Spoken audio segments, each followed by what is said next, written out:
আমি প্রায় মিষ্টি কুমড়ার মধ্যে সামান্য একটু তেঁতুল দিয়ে তারপর রান্না করি। আমার কাছে খেতে অনেক ভালো লাগে, কারণ অনেক সময় দেখা যায় মিষ্টি কুমড়া একদম মিষ্টি লাগে, তখন একটু তেঁতুল দিলে, একটু সামান্য একটু তেঁতুল দিলে মানে আমার কাছে একটু অন্যরকম ভালো লাগে।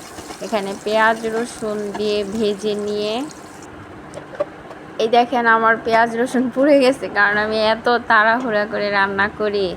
কারণ আমার সকালবেলা রান্না করে তারপরে আবার যেহেতু আমি জব করি সেখানে চলে যেতে হয়, তো তাড়াহুড়া করে রান্না করতে গিয়ে দেখেন পেঁয়াজ রসুন পুড়ে গেছে। লবণ, হলুদ, ধনিয়া, মরিচ সব কিছু দিয়ে তারপরে যে মিষ্টি কুমড়াগুলো কেটে দিয়ে দিব। খুবই তাড়াহুড়া করে কিন্তু আমি রান্না করি, মানে তারপরও যে খেতে মোটামুটি মজা হয়, আর শুকরিয়া আলহামদুলিল্লাহ। সামান্য পানি দিয়ে দিচ্ছি।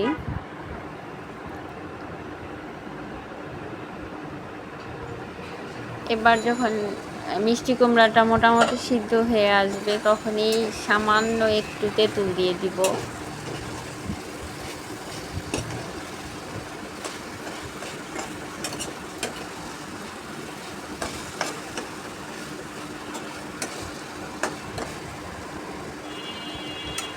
আমার কাছে কিন্তু এভাবে রান্না করলে খুবই ভালো লাগে। এত তাড়াহুড়া করে রান্না করি, সকালবেলা একদমই ঘুম থেকে উঠতে ইচ্ছে করে না।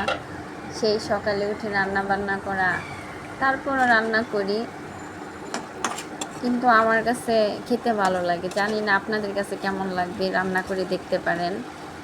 তবে আমার মনে হয় খারাপ লাগবে না, মজাই লাগে। এই তো আমার রান্না অলরেডি শেষ।